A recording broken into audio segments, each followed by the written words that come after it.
Oke, eh, pagi hari ini Bapak akan sampaikan materi untuk tematik hari ini. Bapak akan share screen dulu.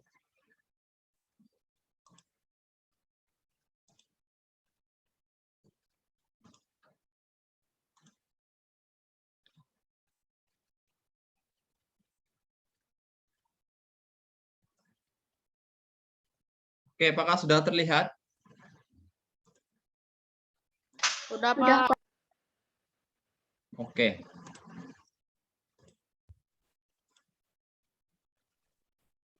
Kita mulai saja.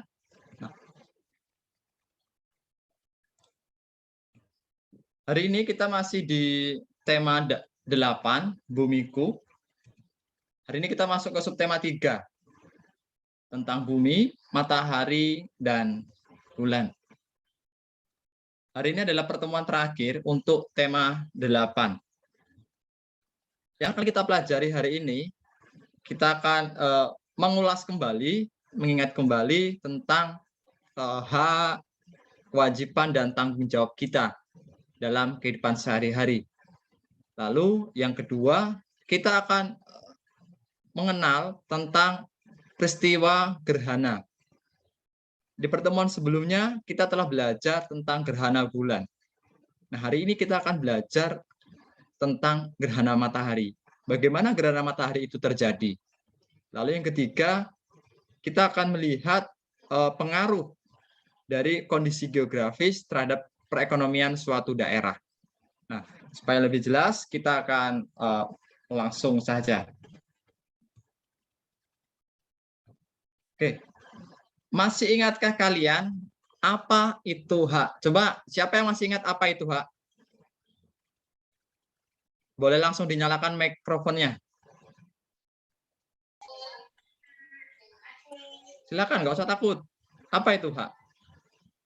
Sesuatu yang kita dapat dari lahir. Mikael, apa tadi Mikael? Sesuatu yang kita dapat dari lahir. Yang kita dapat dari lahir. Oke, terima kasih. Tidak salah ya. Ada yang bisa menambahkan? Apa itu hak? Pak. Silakan, langsung saja. Hak adalah sebuah yang kita dapatkan setelah kita melakukan kewajiban, Pak. Hak adalah sesuatu yang kita dapatkan setelah kita melakukan kewajiban. Oke, lebih lengkap. Nah, terima kasih. Jadi dari dua yang kita dengar dari teman kita tadi, bahwa hak itu merupakan sesuatu yang harus kita miliki. Tetapi meskipun hak itu harus kita miliki, kita juga harus melakukan sebuah kewajiban kita untuk memperoleh hak yang secara maksimal. Lalu, apa itu kewajiban?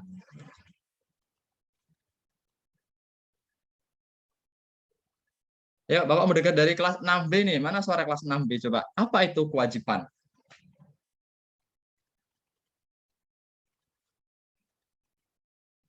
Ayo, nggak usah takut. Nggak ada yang salah kalau kita belajar. Ada yang salah, kurang tepat kita perbaiki bersama. Apa itu kewajiban?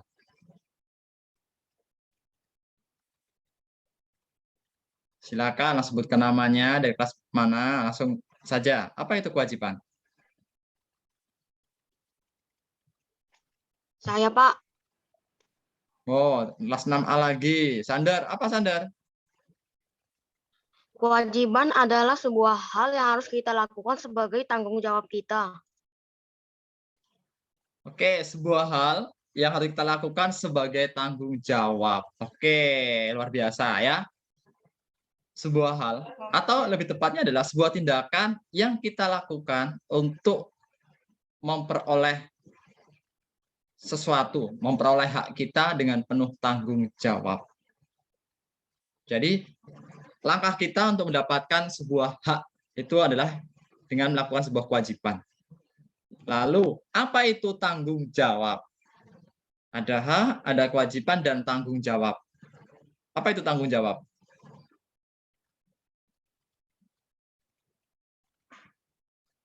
Ayo, tadi udah dijelaskan hak itu apa, kewajiban itu apa. Sekarang apa itu tanggung jawab?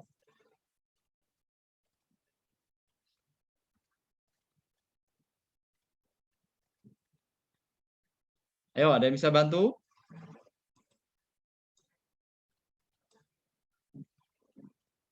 Apa itu tanggung jawab?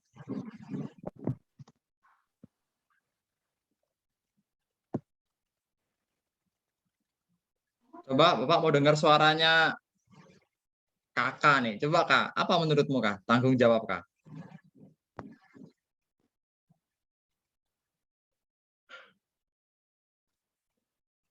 Kakak dengar suara Bapak?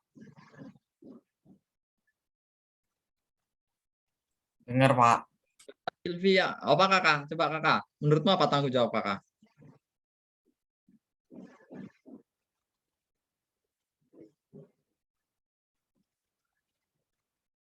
Atau yang lainnya bisa bantu, Sylvia? Atau Cika, atau yang lainnya? Sela?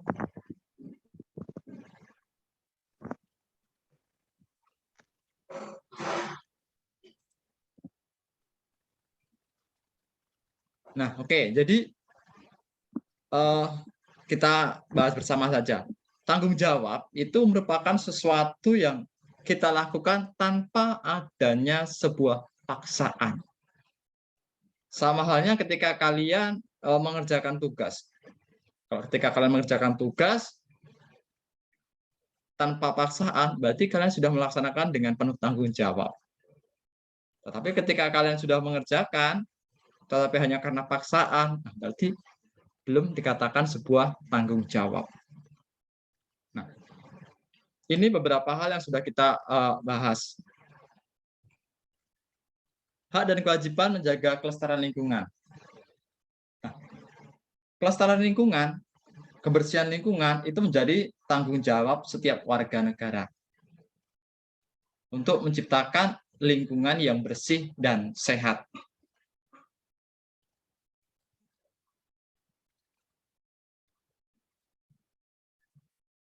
Dengan menjaga lingkungan, menjaga kebersihan lingkungan, kita mempersiapkan lingkungan kita untuk generasi yang akan datang. Mungkin untuk saat ini, kalian masih SD, ada yang punya adik. Kalian mempersiapkan untuk generasi adik kalian. Bagaimana adik-adik kalian nanti bisa menikmati lingkungan yang sehat dan bersih. Jadi, banyak manfaat yang kita dapatkan. Nah, berikut beberapa upaya dalam mencegah kerusakan lingkungan. Satu, melakukan reboisasi dan penghijauan. Lalu mengurangi penggunaan plastik. Tidak membuang sampah di sungai dan di laut. Mengurangi penggunaan kendaraan bermotor. Tidak membakar sampah. Nah, 5 hal ini tentu kita tidak asing melihat di lingkungan kita. Ya. Perbuatan reboisasi, kegiatan pengurangan sampah, nah itu menjadi hal yang sangat baik untuk mencegah terjadinya kerusakan lingkungan. Anak-anak bisa memulainya secara sederhana di rumah kalian masing-masing. Menanam tanaman, mengumpulkan sampah, memilah sampah, sampah anorganik dan organik. Itu merupakan salah satu sarana kalian di rumah untuk menjaga lingkungan. Kita lihat di sini. Ada 2 gambar. Gambar pertama, terlihat sungai penuh dengan sampah. Air menjadi warna gelap, aliran air sungai juga terganggu. Yang kedua, kendaraan bermotor mengeluarkan banyak udara kotor, sehingga membuat udara di sekitar jalan menjadi tercemar. Pernah melihat 2 gambar ini terjadi di lingkungan kita? Sering, Pak. Sering ya? Pernah ada yang sering. Nah, 2 hal ini bukan lagi hal yang asing bagi kita dalam kehidupan sehari-hari. Ternyata 2 hal ini memiliki dampak yang kurang baik bagi masyarakat dan lingkungan. yaitu menghambat hak masyarakat, hak lingkungan. Apa haknya? Mendapatkan air bersih, lalu hak menghirup udara bersih. Ya. Lalu bagaimana cara yang bisa kita lakukan?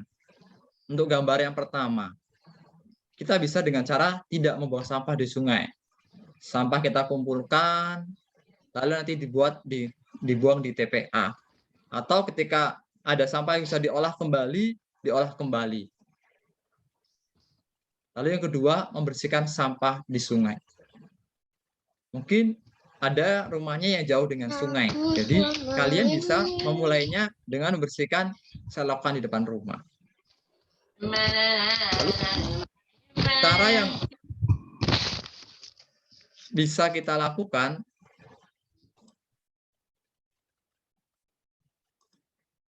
dari gambar yang kedua. Kita bisa menggunakan kendaraan layak jalan. Maksudnya layak jalan adalah kendaraan yang tidak banyak mengeluarkan asap, mengeluarkan polusi, sehingga tidak mengganggu kebersihan udara. Kedua, mengurangi penggunaan kendaraan pribadi. Caranya apa? Menggunakan kendaraan umum. Atau misalkan tidak terlalu jauh, ya menggunakan sepeda. Itu menjadi salah satu sarana bagaimana kita untuk menjaga udara tetap bersih.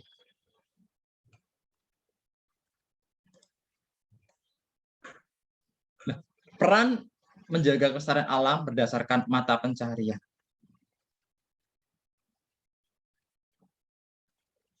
Ada banyak hal pekerjaan yang berkaitan dengan kelestarian alam.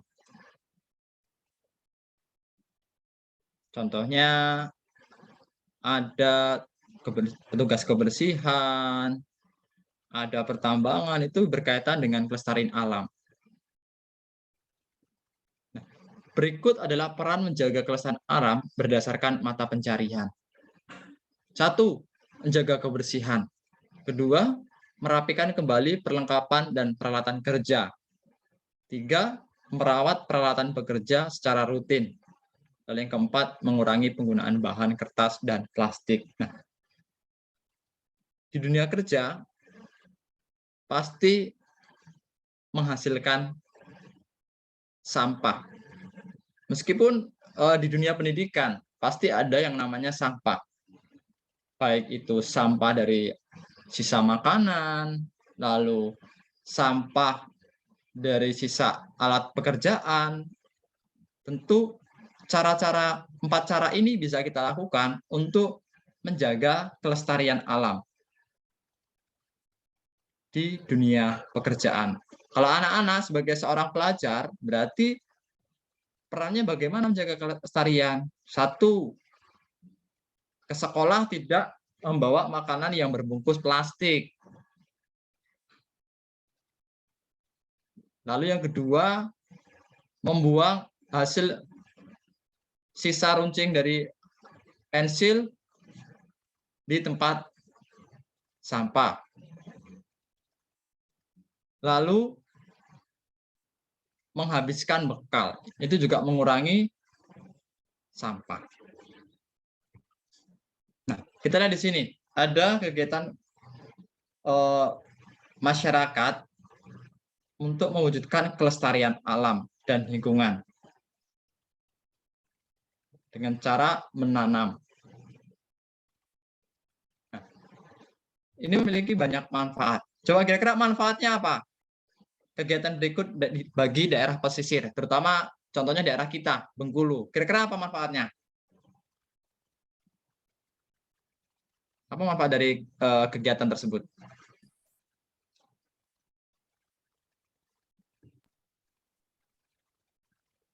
Apa manfaatnya ya? Mengurangi polusi udara. Mengurangi polusi udara. Lalu apa lagi? Kira-kira bagi daerah pesisir.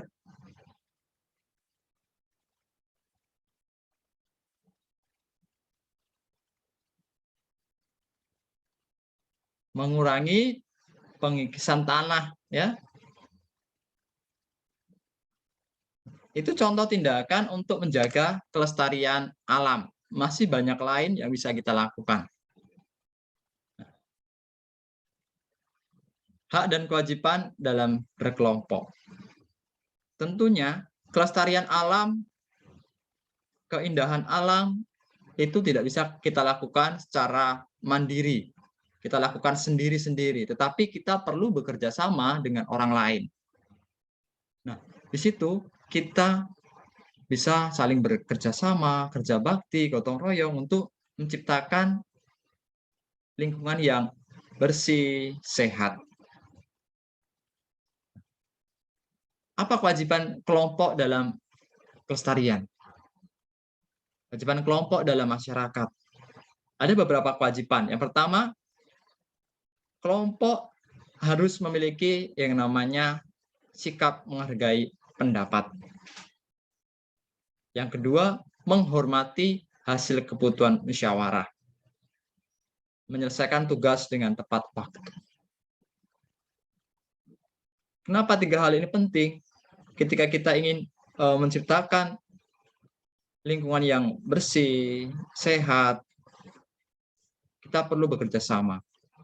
Nah, dalam kerjasama itu tentu ada banyak orang, banyak pendapat. Jadi 3 hal ini sangat penting bagi kita dalam menciptakan keharmonisan, kekompakan dalam sebuah kelompok untuk menciptakan lingkungan yang asri.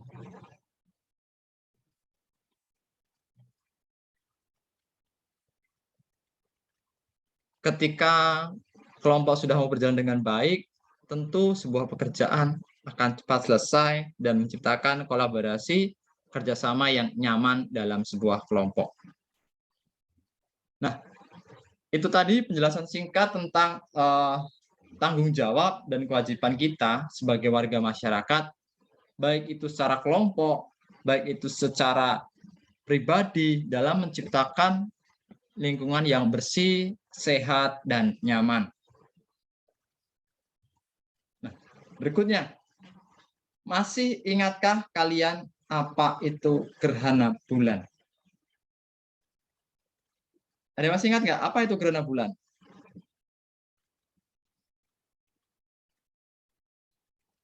Ada yang masih ingat? Apa itu gerhana bulan?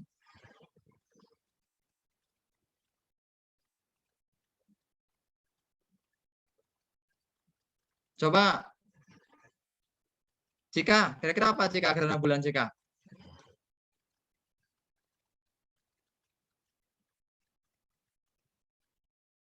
Cika masih ada?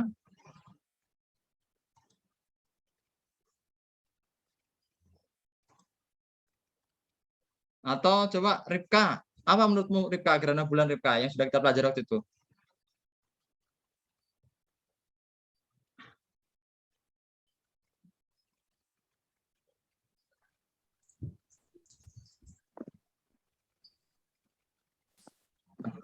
Atau Ashley bisa bantu? Gerhana bulan terjadi ketika bulan tertutup oleh bayangan bumi. Terjadi ketika bulan tertutup oleh bayangan bumi. Ya, betul ya. Terjadi karena tertutup oleh bumi. Ada banyak gerhana. Ada yang sebagian, ya. Ada yang setengah, ada yang gerhana bulan total.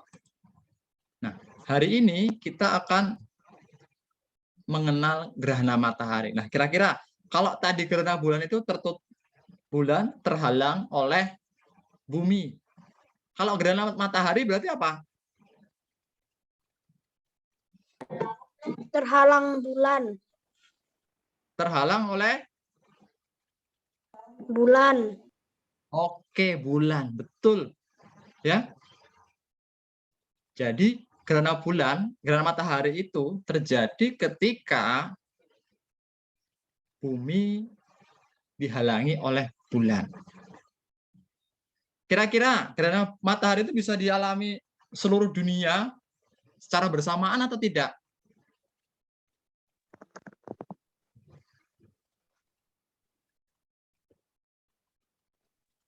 Kira bisa atau tidak?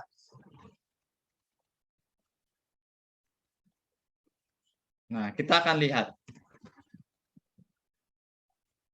Gerhana matahari merupakan peristiwa saat matahari tidak tampak utuh bulat atau bahkan tidak tampak sama sekali. Jadi, kita pernah melihat gerhana matahari, di mana kondisinya itu masih pagi, siang, tetapi cahayanya itu tidak ada. Bukan karena mendung, tetapi karena tertutup. Benar yang dikatakan Mikael tadi bahwa gerhana matahari itu terjadi ketika bumi, bulan, dan matahari berada pada satu garis lurus. Jadi matahari, atau lebih jelas seperti ini. Nah, kita lihat di sini. Ini matahari, ini bulan, dan ini adalah bumi. Dia terhalang oleh bulan, sehingga cahaya matahari tidak bisa menembus atau tidak bisa menyinari bumi karena terhalang oleh bulan. Jadi gerhana matahari terjadi karena cahaya matahari menuju bumi terhalang oleh bulan. Ini orbit bumi, ya. Nanti bumi bisa mengelilingi matahari, bulan mengelilingi bumi, ya. Ini ada bagian penumbra dan ada bagian umbra. Ya, penumbra itu adalah bayangan yang lebih tipis atau bayangan yang tidak begitu gelap. Lalu umbra itu adalah gelap. Nah, ketika dia atau cahaya matahari bayangannya sedikit bisa terlihat di bagian penumbra, dia disebut sebagai gerhana sebagian. Lalu ketika dia tepat di umbra, dia termasuk ke gerhana total. Nah, lebih jelasnya kita akan lihat ada apa saja jenis gerhana matahari. Nah, cahaya matahari yang menuju bumi terhalang oleh bulan, sehingga bayangan bulan jatuh ke permukaan bumi. Oke, nah sebelumnya nanti ketika misalkan Zoom-nya keluar, bisa login kembali ya melalui link yang sama. Oke, Pak. Gerhana matahari terjadi pada siang hari. Jadi gerhana matahari itu tidak terjadi pada malam hari. Kalau malam hari terjadi apa? Apakah gerhana matahari akan terjadi malam hari? Tidak. Tidak. Kenapa? Gerhana matahari terjadinya hanya pagi dan siang.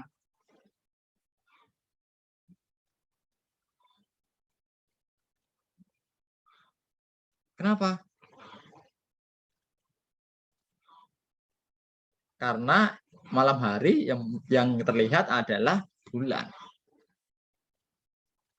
Gerhana matahari terjadi pada siang hari, yaitu pada fase bulan baru, dan hanya berlangsung beberapa menit saja. Ukuran bulan yang lebih kecil dari bumi mengakibatkan bayangan bulan hanya mengenai sebagian wilayah bumi. Nah, terjawab ya. Jadi, karena ukuran bulan lebih kecil, maka hanya sebagian.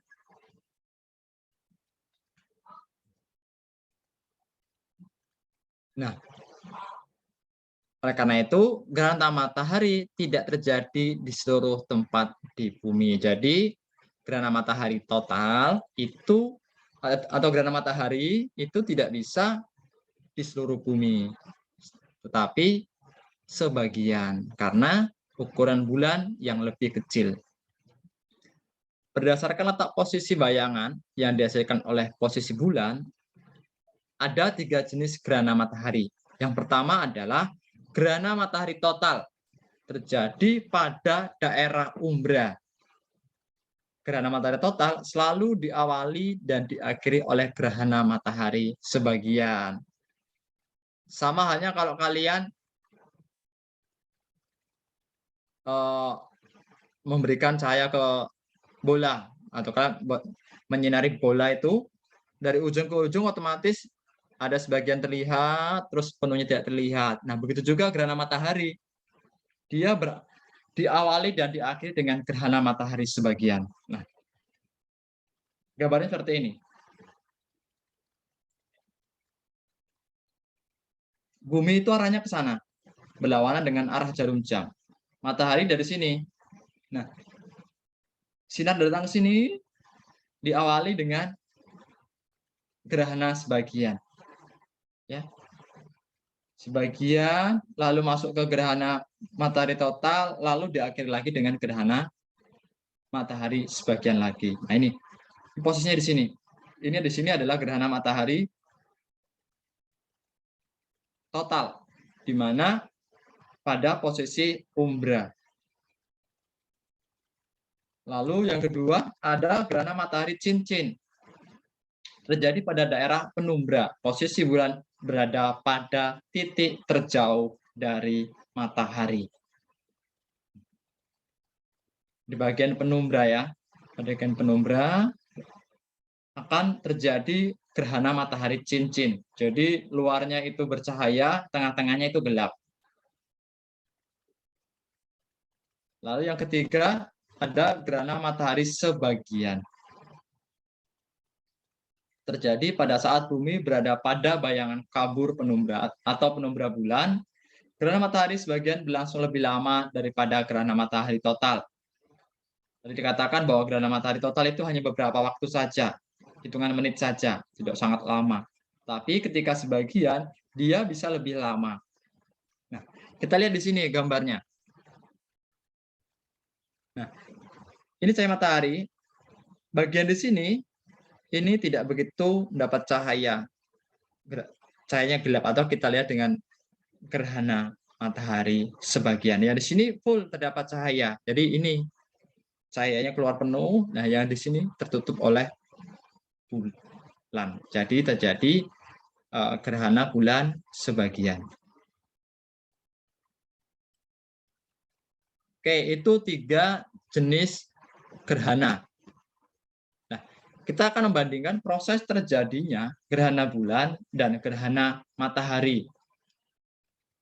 Tentu kalian sudah ingat ya, gerhana bulan seperti apa, gerhana matahari seperti apa. Gerhana bulan mengakibatkan terjadinya 2 peristiwa, yaitu gerhana bulan dan gerhana matahari. Gerhana bulan terjadi ketika posisi bumi terletak di antara matahari dan bulan, sehingga bulan memasuki daerah yang bayangan gelap bumi. Nah, ini gerhana bulan. Ketika bulan terhalang oleh bumi, dinamakan dengan gerhana bulan. Lalu gerhana matahari. Gerhana matahari terjadi ketika posisi bulan terletak di antara matahari dan bumi, sehingga menghalangi sebagian atau seluruh sinar matahari. Bumi akan terkena bayangan bulan karena matahari terhalang oleh bulan. Saat terjadi gerhana matahari, wilayah permukaan bumi yang terkena bayang-bayang bulan akan tampak lebih gelap. Nah, ini posisi bulan di tengah-tengah, tapi dia sejajar. Ada matahari, bulan, dan bumi. Posisinya sejajar. Jadi jangan sampai salah. Kalau yang di tengah-tengah itu bulan, berarti yang akan terjadi adalah gerhana matahari. Ketika di tengah-tengahnya itu bumi, maka peristiwa yang terjadi bisa adalah gerhana bulan. Dan sampai terbalik. Nah, kita perbandingannya. Waktu terjadinya. Gerhana bulan itu terjadi hanya malam hari. Ya. Sedangkan gerhana matahari terjadi pada pagi, siang, atau sore, di mana matahari, cahaya matahari itu masih terlihat. Kalau malam itu kan yang terlihat adalah gerhana, yang terlihat adalah cahaya bulan. Lalu perbandingan dari posisi bumi. Gerhana bulan posisinya adalah matahari, bumi, bulan berada pada satu garis lurus. Di tengah-tengahnya ada bumi. Sedangkan kalau gerhana matahari, seperti Bapak katakan tadi, posisi tengahnya adalah bulan, di mana ketiganya berada satu garis lurus, sejajar. Itu dari posisinya. Lalu dari lama terjadinya. Gerhana bulan terjadi malam hari dan lebih dari 1 jam. Jadi gerhana bulan itu terjadi lebih lama dibandingkan dengan gerhana matahari. Karena gerhana matahari terjadi pada pagi, siang, dan sore, dan hanya beberapa menit saja. Lalu jenis gerhana. Gerhana bulan itu ada gerhana bulan penumbra, gerhana bulan sebagian, dan gerhana bulan total. Sedangkan gerhana matahari ada gerhana matahari sebagian, gerhana matahari cincin, dan gerhana matahari total. Lalu ciri penampakan. Gerhana bulan tampak berwarna merah karena efek dari atmosfer bumi. Gerhana matahari tampak berwarna merah karena cahaya yang berasal dari korona dan semburan gas. Itu perbedaan dari ciri penampakannya. Nah, ini gerhana bulan total, di mana bulan memasuki wilayah umbra bumi, bayangan sangat gelap, ya. Oke, di rumah anak-anak punya kalender atau tidak? Punya, Pak. Punya, Pak. Punya atau tidak? Punya. Nah, Iya. ternyata pergerakan revolusi pada bulan itu juga mempengaruhi sistem kalender, sistem penanggalan. Kita akan lihat, kita akan mengenal sistem penanggalan. Kalender yang biasa dilihat menggunakan dua sistem penanggalan, yaitu penanggalan Masehi dan penanggalan Hijriah. Penanggalan Masehi menggunakan dasar revolusi bumi, sedangkan penanggalan Hijriah itu menggunakan dasar peredaran bulan. Ada Idul Fitri 1000 berapa ratus Hijriah, ya itu menggunakan peredaran bulan. Nah, kita akan lihat tentang kalender Masehi. Bumi mengelilingi matahari adalah 1 tahun atau setara 365/4 hari. Dalam kalender Masehi, 1 tahun itu terdiri dari 12 bulan, dan setiap bulannya terdiri dari 30 atau 31 hari. Kecuali bulan Februari, hanya 28 hari. Sisa seperempat hari dari setiap tahun dikumpulkan selama 4 tahun menjadi 1 hari. Tambahan 1 hari tersebut dimasukkan ke bulan Februari yang biasanya 28 menjadi 29 hari. 1 tahun yang terdiri atas 366 hari disebut dengan tahun Kabisat. Nah, mungkin Anda juga pernah dengar tahun Kabisat. Jadi, tahun Kabisat itu terjadi hanya 4 tahun sekali. Ya, di mana 1 tahun itu terdiri atas 366 hari. Nah, sekarang kalender tahun ini, di tahun 2022, itu masih tanggal Februari sampai tanggal 28 hari. Nah, kita lihat penanggalan kalender pada Masehi.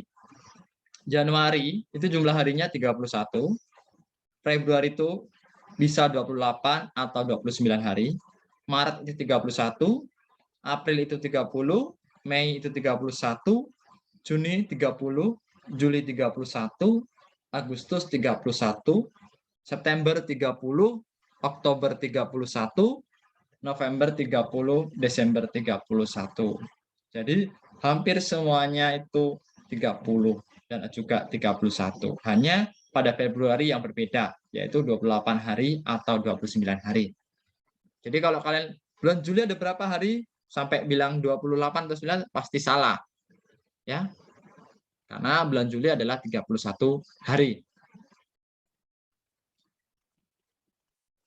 Lalu kita kenal dengan kalender Hijriah. Tahun Hijriah atau tahun Qamariyah didasarkan pada revolusi bulan. Ya, revolusi bulan adalah berputarnya bulan mengelilingi bumi.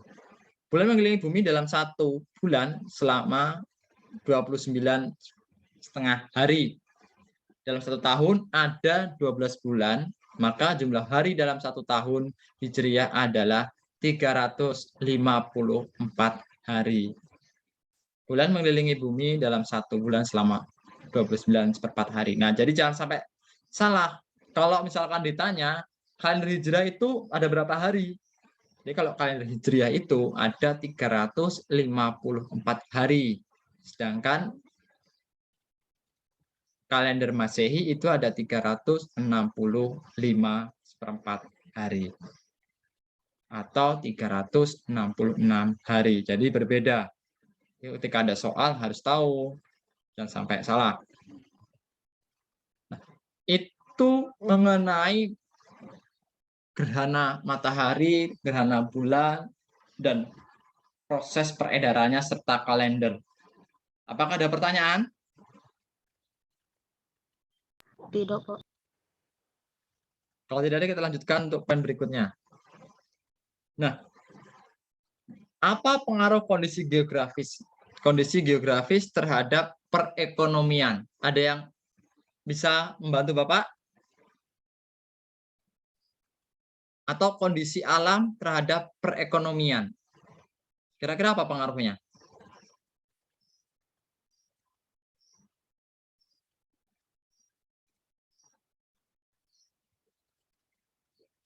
Ayo, kira-kira apa? Apa pengaruh dari kondisi geografis atau kondisi alam terhadap perekonomian?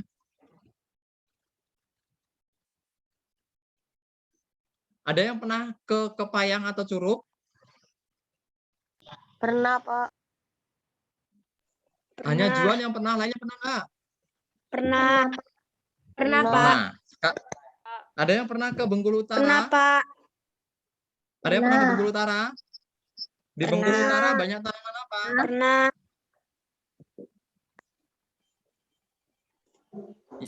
Yang pernah ke Bengkulu Utara, ada banyak tanaman apa di sana?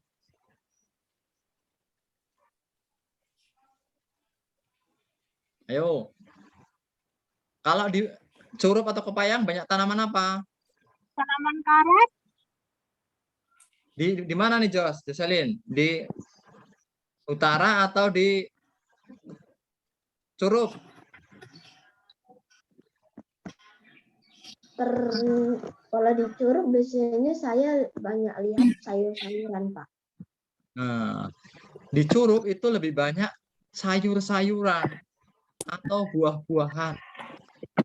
Ya, tetapi ketika kita lari ke Bengkulu Utara, kita banyak menjumpai tanaman sawit, tanaman karet, ya kan? Ternyata hal itu terjadi karena ada pengaruh kondisi geografis, kondisi alam. Begitu juga dengan Bengkulu. Bengkulu dengan, ada yang pernah ke Palembang? Ada yang pernah ke Palembang? Pernah. Rata-rata. Pernah. Kalau di Palembang, pekerjaannya orang sebagai apa kira-kira?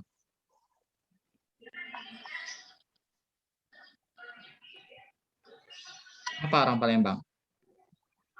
Perkantoran atau perkebunan, pertanian? Pertanian. Pertanian Palembang. Nah, mungkin hanya beberapa, hanya sedikit orang, tapi banyak orang di sana lebih bekerja pada perkantoran. Tidak sebanyak di Provinsi Bengkulu, banyak perkebunan, banyak pertanian. Nah, hal itu terjadi karena pengaruh kondisi geografis.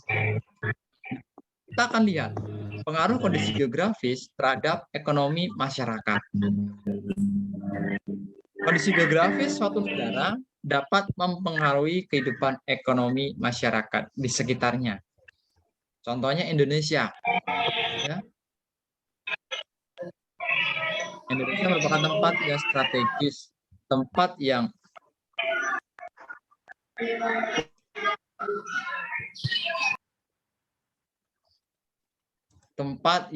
banyak laut, ya, banyak pulau, di mana banyak ikan juga dihasilkan dari Indonesia, banyak perkebunan, pertanian dari Indonesia. Tentunya kelebihan itu bisa dimanfaatkan oleh pemerintah untuk meningkatkan ekonomi masyarakat, menambah devisa negara dengan cara diekspor. Ya.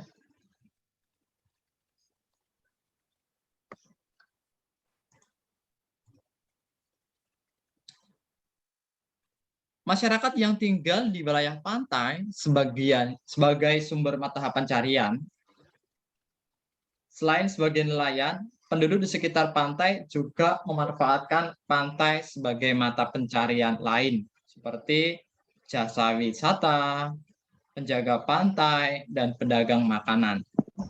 Nah, kalau kita lewat pinggir pantai, kita menjumpai hal-hal ini. Jasa wisata, penjaga pantai, dan pedagang makanan. Kenapa demikian? Karena pantai menjadi salah satu tempat orang untuk bersantai, beristirahat, menikmati pemandangan laut yang indah. Kalau daerah pantai, rata-rata pekerjaannya sebagai apa? Nelayan. Nelayan. Kenapa mereka lebih memilih nelayan? Kenapa mereka tidak berkebun saja? Kenapa? Kenapa orang daerah pesisir pantai itu lebih suka menjadi seorang nelayan dibandingkan berkebun? Karena tidak ada tempat berkebun, Pak. Ya, itu salah satunya. Itulah faktor dari kondisi alam. Tempatnya tidak maksimal untuk melakukan kegiatan perkebunan atau pertanian. Tetapi tempatnya yaitu penuh dengan air, di mana kalau ada air berarti di situ ada hewan-hewan air, ada ikan, ada udang, ada kepiting. Nah, itulah salah satu pengaruhnya dari kondisi pesisir pantai terhadap pekerjaan. Begitu juga kalau kita ke Jakarta. Oh, Jakarta jarang orang jadi nelayan. Ya, karena di sana banyak tempatnya adalah tempat perkantoran. Otomatis orang harus bekerja sebagai perkantoran. Kota-kota besar, Pak. Nah, pengaruh kegiatan pariwisata terhadap ekonomi masyarakat. Nah, pariwisata itu contohnya ada Pantai Panjang. Itu contohnya adalah itu pariwisata. Lalu ada Sungai Suci, ya, itu juga termasuk pariwisata. Nah, apa manfaatnya? Satu, memberikan pengaruh adalah meningkatnya pendapatan dari usaha pariwisata. Dan kedua, meningkatkan investasi yang masuk ke sektor pariwisata. Ketiga, terbukanya lapangan pekerjaan baru di bidang pariwisata. Nah, yang keempat, meningkatnya kebutuhan jasa, transportasi, hotel, dan restoran.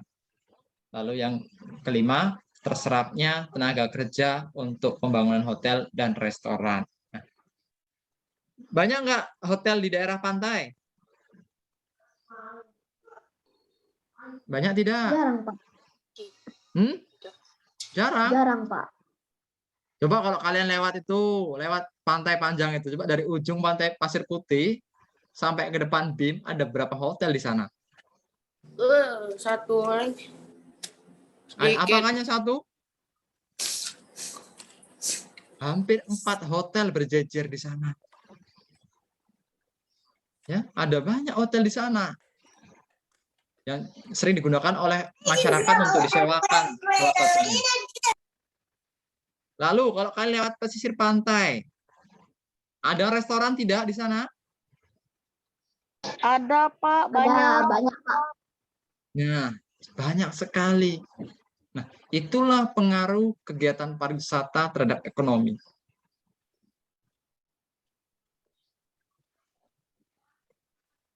Nah, kita lihat.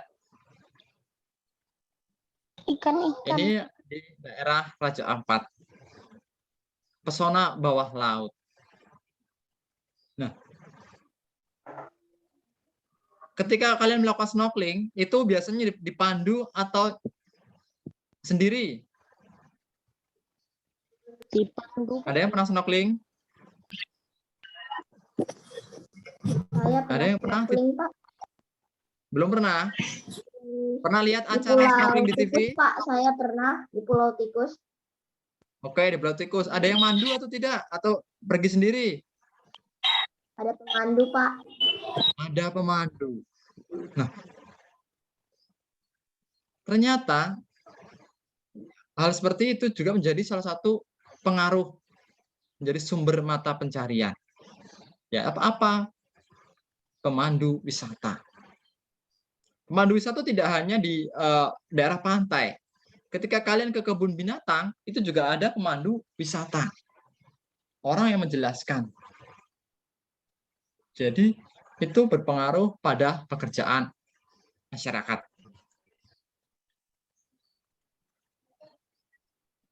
Lalu ada hubungan kondisi alam dengan ekonomi masyarakat. Nah, kita lihat, ini gambar pertanian atau perkebunan? Coba dilihat. Gambar ini menunjukkan gambar pertanian atau perkebunan? Perkebunan. Perkebunan, Pertanian, Pak. pertanian, ya. Pertanian padi. Nah, ini hanya salah satu di daerah Indonesia. Padahal Indonesia itu memiliki kondisi alam yang sangat beragam. Entah itu pertanian, perkebunan, perikanan, pertambangan. Indonesia punya hal itu. Yang menyebabkan kekayaan alam Indonesia itu sangat beragam. Yang diminati oleh negara lain. Yang akhirnya bisa menambah devisa negara. Dengan adanya ekspor. Indonesia memiliki berbagai produk pertanian dan perkebunan seperti kopi, teh, tebu, dan lainnya. Bentuk wilayah berupa kepulauan yang dikelilingi lautan membuat berbagai jenis ikan, kerang, rumput laut, dan mutiara menjadi komoditas penting di Indonesia. Jadi, jenis-jenis hewan laut kita juga mengekspor ke luar negeri. Itu menjadi salah satu penghasilan Indonesia. Nah, kita lihat luar negeri, ya.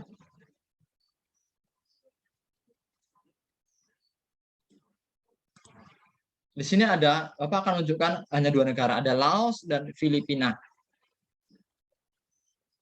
Laos juga memiliki daerah yang bagus. Di sana ada pertanian, perkebunan, perhutanan, peternakan, perikanan, pertambangan, industri, dan hal lainnya. Pertanian di Laos itu ada jagung dan kelapa. Lalu perkebunannya ada kopi, pisang, dan sayuran. Lalu kehutanannya ada kayu jati, damar, getah, dan minyak balsam. Lalu ada peternakan, lalu ada pertambangan, industri, komoditas impor dan ekspor. Begitu juga dengan Filipina. Nah, hal yang sama dari Laos dan Filipina adalah merupakan hasil utama pertanian padi dan tembakau. Jadi Laos dan Filipina itu menghasilkan padi dan tembakau yang cukup banyak. Menjadi penghasilan utama dalam bidang pertanian. Laos dan Filipina juga memiliki hasil utama dalam pertambangan perak, tembaga, emas, dan biji besi. Lalu dalam bidang impor, mereka juga sama-sama mengimpor suku cadang kendaraan. Jadi mereka mendatangkan dari luar negeri, dari negara lain dalam hal suku cadang kendaraan. Nah, itu contoh beberapa contoh di 2 negara antara Laos dan Filipina karena adanya kondisi alam, di mana dari keduanya juga memiliki kesamaan dan perbedaan. Tentu ini juga ada persamaan dan perbedaan lain antara negara-negara di ASEAN yang lainnya. Nah, itu untuk pembelajaran hari ini. terima kasih. Dan sebelumnya, sambil kita mengulas kembali, Bapak mau tanya. Kita ulas kembali. Tadi kita sudah mengenal tentang gerhana matahari. Coba yang masih ingat, apa itu gerhana matahari? Boleh raise hand, boleh langsung open mic-nya.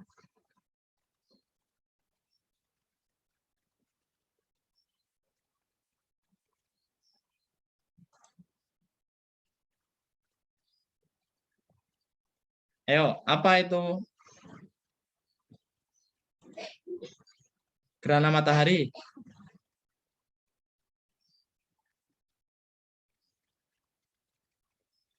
Zoom-nya ditutup kalau sudah ada yang menjawab. Apa itu gerhana matahari? Gerhana matahari terjadi ketika Oke. posisi bulan terletak di antara bumi dan matahari sehingga terlihat menutup sebagian atau seluruh cahaya matahari di langit bumi. Oke. Luar biasa ya. Betul ya. Jadi gerhana matahari terjadi ketika posisi bulan di antara matahari dan bumi. Nah, tadi ada yang rasain, tadi ada Mikael dan Rafa, jadi menambahkan? Atau cukup? Oke, itu tentang apa itu gerhana matahari. Sekarang, ada berapa jenis gerhana matahari? Coba, ada berapa jenis gerhana matahari? 4. Tagami, silakan. 4, Pak. 3, Pak. 3. 3, Tagami. Coba apa Tagami? Apa coba Tagami? 1 apa? Gerhana matahari total. Matahari total. Langsung, Rafa silakan. Gerhana matahari total, gerhana matahari cincin, dan gerhana matahari sebagian, Pak. Oke, dua-duanya cincin dan sebagian. Nah, itu 3 jenis. Sekarang kita lihat lagi. Gerhana matahari total itu terjadi ketika apa? Ayo. Ketika apa?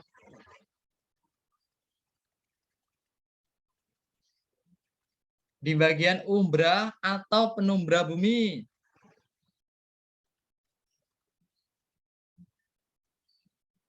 Ayo, diingat.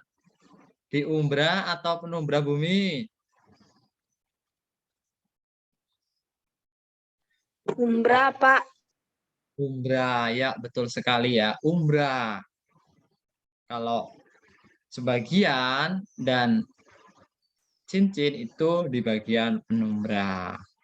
Nah, itu untuk gerhana matahari. Jadi perlu diingat. Lalu yang terakhir tentang penanggalan atau kalender. Kalender di mana Februari itu sampai tanggal 29 dikenal dengan apa? Tahun apa? Tahun kabisat. Tahun kabisat. Tahun kabisat. Oke, luar biasa. Pertanyaan terakhir. 354 itu dikenal dengan tahun apa? Tahun Hijriyah. Tahun Hijriyah, Pak. Hijriyah. Sedangkan yang 35 dikenal dengan tahun Masehi. Masehi. Masehi. Nah itu tadi tentang sistem penanggalan karena ada pengaruh peredaran revolusi bumi dan bulan. Oke, sekian untuk pembelajaran hari ini. Apakah ada pertanyaan?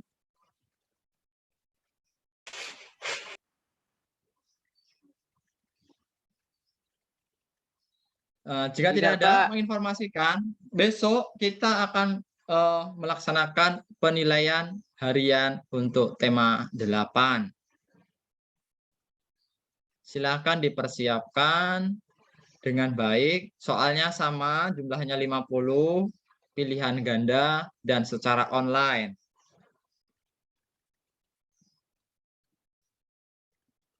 Jelas? Nah, Jelas, diingat Pak. kembali juga, nanti di akhir bulan Maret, kita sudah melaksanakan lagi tryout ketiga. Jadi semakin hari, kita semakin mendekati waktu sibuk untuk ujian. Ada ujian tryout, nanti mendekati ujian praktik, dan ujian sekolah. Jadi gunakan waktu dengan baik, persiapkan dengan baik, jaga kesehatan selalu supaya tidak tertinggal. Mungkin itu dari Pak Lauren, mungkin Bu Emil akan menambahkan beberapa hal.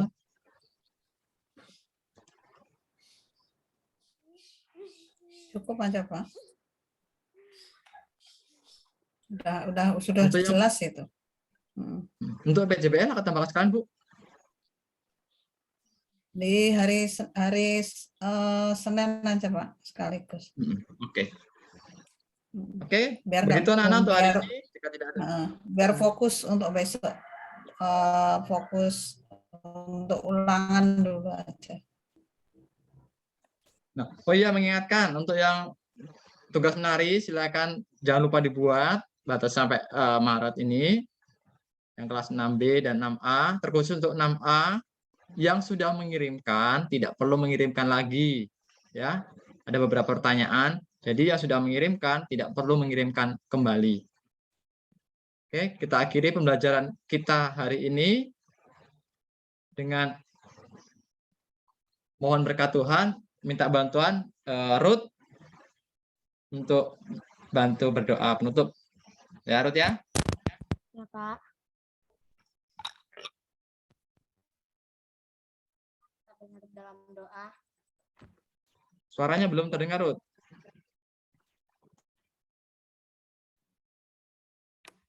Sudah dengar, Pak?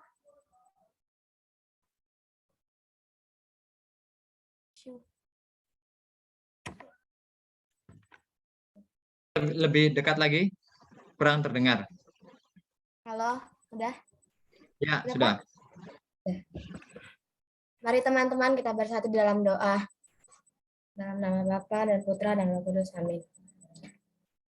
Selamat siang ya Tuhan. Sekarang kami sudah selesai belajar. Terima kasih Engkau sudah memberkati pembelajaran kami dari awal hingga akhir, sehingga berjalan dengan lancar. Kiranya apa yang sudah kami pelajari dapat kami ingat dan dapat kami pelajari lagi Tuhan. Terima kasih Tuhan, inilah doa kami. Amin. Amin. Santo Carlos Borromeus, doakanlah kami. Bunda Elizabeth, doakanlah kami. Bunda Maria Bintang Samudra, doakanlah kami. Amin. Dalam nama Bapa dan Putra dan Roh Kudus. Amin. Oke, terima kasih Ruth. Terima kasih juga untuk anak-anak sekalian untuk pembelajaran hari ini. Terima kasih anak-anak. Selamat mempersiapkan untuk ulangan besok. Ya, semoga sukses selalu. Selamat siang.